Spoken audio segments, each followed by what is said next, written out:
Hi and welcome to the studio today. Today I'm throwing mugs. When I throw mugs and cups, and these are an example of what I've been working on. And these are the tools that I use when I throw mugs. There's my wheel for throwing mugs and cups and bowls. Okay, well I start by attaching the lump of clay to the wheel head. For me, centering small lumps like this sometimes is harder than much larger lumps of clay.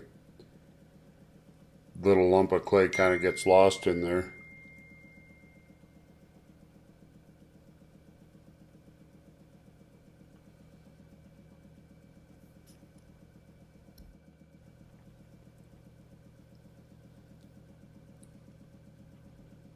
Anyway, work on getting it centered. Now I'm opening.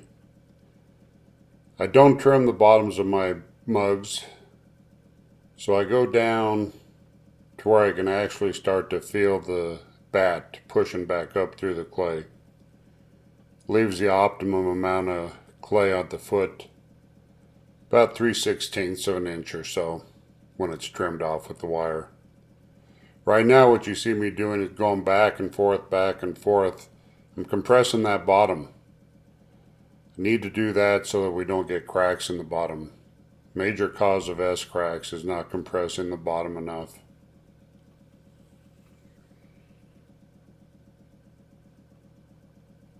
So we're pulling up.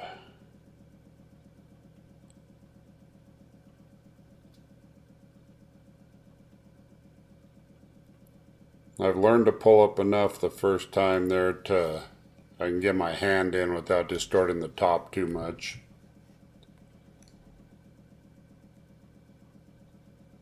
Second pull, I'm starting to give the mug a little bit of what its shape is going to be.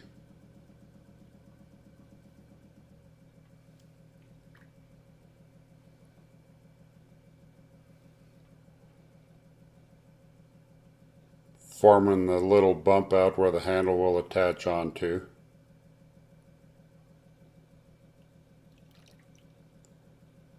And using my sponge on chopstick to get the water out of the bottom. Another cause of S cracks.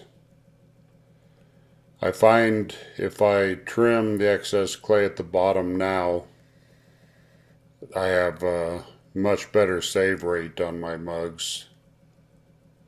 It gives me a little better idea too of the shape of the mug, I guess, from the outside, as seen from the outside.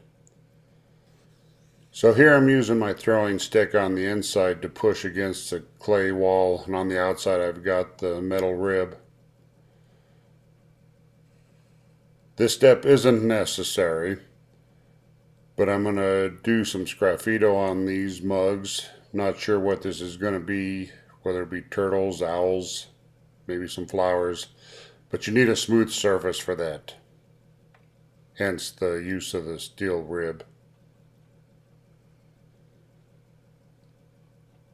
After defining the lip and the bump juncture there, I'm using a piece of plastic to smooth the rim.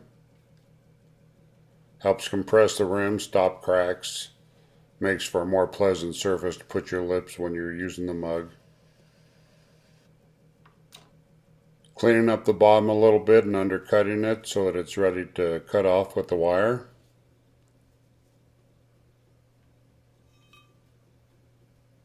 Here comes the wire. Simple pull through while the mug's still turning. And I pick it up with semi-dry hands.